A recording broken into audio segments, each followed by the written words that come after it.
بسم اللہ الرحمن الرحیم۔ بسم اللہ الرحمن الرحیم۔ السلام علیکم عزیز طلبہ کرام، امید آپ حضرات خیریت سے ہوں گے۔ آج ہمارا صحیح مسلم کا سبق نمبر 105 ہے، جس کا عنوان ہے باب بیان غلظ تحریم اسبال الازار۔ آگے بڑھنے سے پہلے خلاصہ جات کو ایک نظر دیکھ لیں۔ چونکہ گزشتہ اور موجودہ دونوں اسباق کا عنوان ایک ہے، لہذا دونوں کے نکات بھی ایک جیسے ہیں۔ وبی قال حدثنا ابو بکر بن ابی شیبۃ قال حدثنا وکیع و ابو معاویۃ عن الاعمش عن ابی حازم عن ابی ہریرۃ رضی اللہ عنہ قال قال رسول اللہ صلی اللہ علیہ وسلم ثلاثۃ لا یکلمہم اللہ یوم القیامۃ ولا یزکیہم قال ابو معاویۃ ولا ینظر الیہم ولہم عذاب علیم، شیخ زان و ملک کذاب و عائل مستکبر۔ حضرت ابو ہریرہ رضی اللہ عنہ سے روایت ہے کہ حضور نبی کریم صلی اللہ علیہ وسلم نے ارشاد فرمایا کہ 3 قسم کے اشخاص ایسے ہوں گے کہ اللہ تعالیٰ قیامت کے دن نہ تو ان سے بات کریں گے نہ ان کو گناہوں سے پاک کریں گے۔ ابو معاویہ فرماتے ہیں کہ یہ الفاظ بھی ہیں کہ ولا ینظر الیہم، نہ ان کی طرف نظر شفقت سے دیکھیں گے، ولہم عذاب علیم، اور ان کے لیے دردناک عذاب ہوگا۔ ایک ہے شیخ زان، بدکار بوڑھا، دوسرا ہے ملک کذاب، جھوٹا بادشاہ، اور تیسرا ہے عائل مستکبر، متکبر فقیر۔ اس اسناد کے رجال 6 ہیں۔ بقیہ حضرات کا تذکرہ تو پہلے ہو چکا ہے، البتہ ابو حازم رحمۃ اللہ علیہ، جن کا نام ہے سلمان الاشجعی الکوفی، ثقۃ، اور دوسرے ہیں صحابی رسول حضرت ابو ہریرہ رضی اللہ عنہ، ان کا بھی تذکرہ متعدد بار گزر چکا ہے۔ یہاں اس اسناد کے لطائف کو ذکر کیا جا رہا ہے۔ پہلی بات تو یہ ہے کہ یہ امام مسلم رحمۃ اللہ علیہ کی خماسیات میں سے ہے، اور اس میں تحدیث، عنعنہ اور قول تینوں قسم کے صیغے موجود ہیں۔ اس کے رجال سیاستہ کے رجال ہیں۔ اس میں کوفی راویوں کا تسلسل ہے، اور اس میں تابعی سے روایت کرتے ہیں، جن کی تعیین یہاں کی گئی ہے کہ وہ اعمش ہیں، جو ابو حازم رحمہ اللہ سے روایت کرتے ہیں، اور اس میں روات کی کنیت کا تسلسل ہے۔ اور اس سند کے اندر ابو معاویہ وہ امام اعمش رحمہ اللہ کے شاگردوں میں سے سب سے زیادہ قوی الحفظ تھے۔ اسی طرح ابو حازم ان افراد میں سے ہیں کہ جنہوں نے حضرت ابو ہریرہ رضی اللہ عنہ کو لازم پکڑے رکھا اور ایک لمبا عرصہ ان کی صحبت میں رہے، 5 سال تک ان کی محفل میں بیٹھے ہیں۔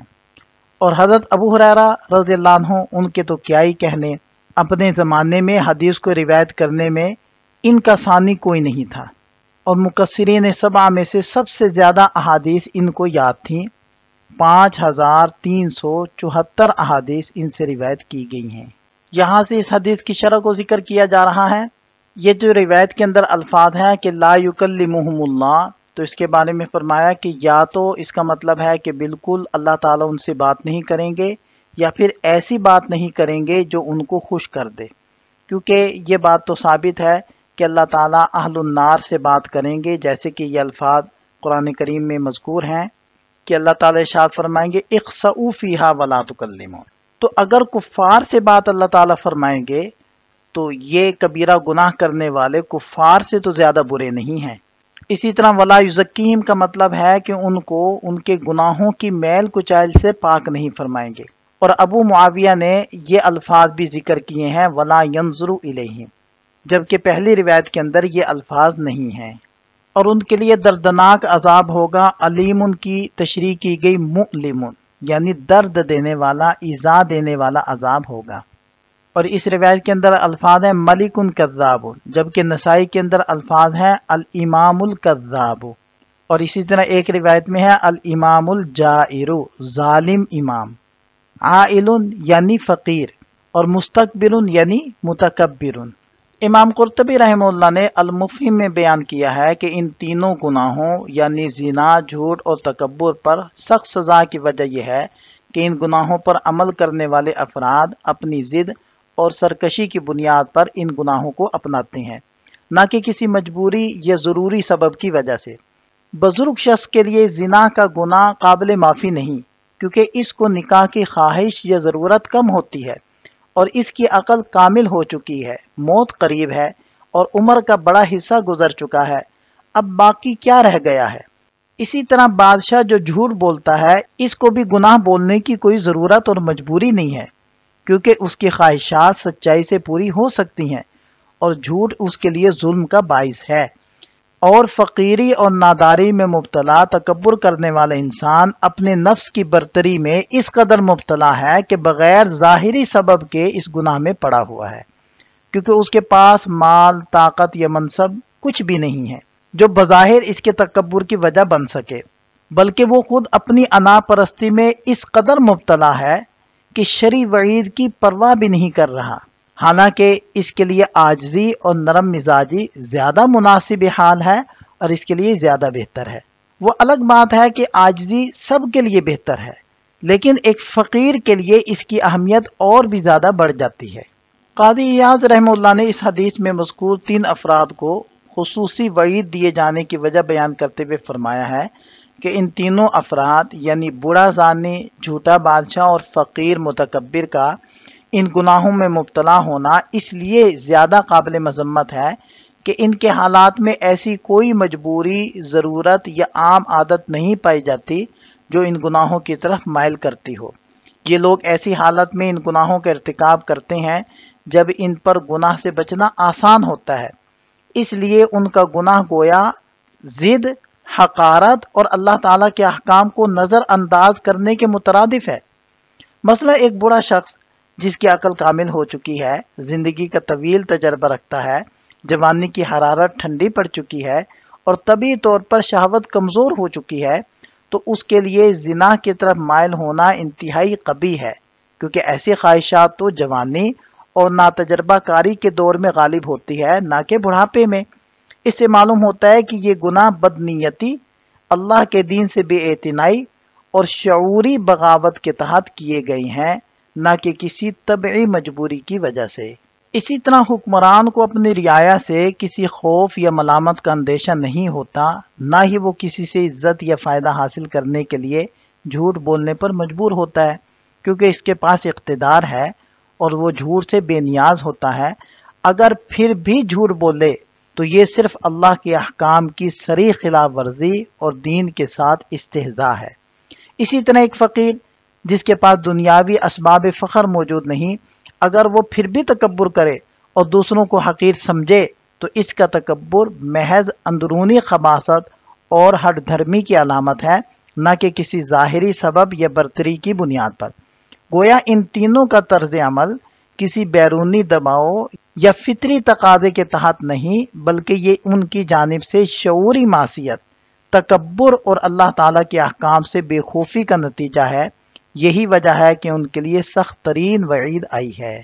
اس حدیث کو روایت کرنے میں امام مسلم رحمۃ اللہ علیہ متفرد ہیں، اور دیگر ائمہ حدیث نے بھی اپنی اپنی کتابوں کے اندر اس حدیث کو ذکر کیا ہے، جس کی تفصیلات یہاں موجود ہیں۔ اس حدیث سے یہ نقطہ واضح ہوتا ہے کہ ان تینوں برے اعمال یعنی بوڑھے شخص کا زنا کرنا، حکمران کا جھوٹ بولنا اور فقیر کا تکبر کرنا نہ صرف یہ کہ شدید حرام ہے، بلکہ ایمان کے کمال کے منافی ہیں۔ یہی وجہ ہے کہ ان کو ابواب الایمان میں بیان کیا گیا ہے، کیونکہ ان افعال کا تعلق ایمان کے بالکل برخلاف رویے پر ہے۔ اور مزید یہ کہ حدیث سے یہ اصول بھی معلوم ہوتا ہے کہ معصیت کا گناہ اس کے محرکات کی شدت کے لحاظ سے کم یا زیادہ ہوتا ہے۔ جو شخص نفس، خواہش یا کسی مجبوری کے تحت گناہ کرتا ہے، اس کی گرفت نسبتاً نرم ہوتی ہے، لیکن جو محض عناد، غرور یا اللہ کے احکام کی بے توقیری کے جذبے سے گناہ کرتا ہے، اس پر وعید شدید ہوتی ہے۔ اللہ کی رحمت اس میں بھی ظاہر ہے کہ مغلوب و مجبور پر نرمی برتتی ہے، جبکہ متکبر اور معاند پر سختی کی جاتی ہے۔ اللہ تعالیٰ سے یہ دعا مانگنی چاہیے، ربنا لا تزغ قلوبنا، اے ہمارے رب تو نے ہمیں ہدایت عطا فرمائی ہے، اس کے بعد ہمارے دلوں کو ٹیڑھا نہ کیجیے اور ہمیں اپنے پاس سے رحمت عطا فرمائیے، بے شک تو بڑا عطا فرمانے والا ہے۔ وبه قال حدثنا ابو بکر بن ابی شیبۃ وابو قریب قال حدثنا ابو معاویۃ عن الاعمش عن ابی صالح عن ابی ہریرہ رضی اللہ عنہ وهذا حدیث ابی بکر قال قال رسول اللہ صلی اللہ علیہ وسلم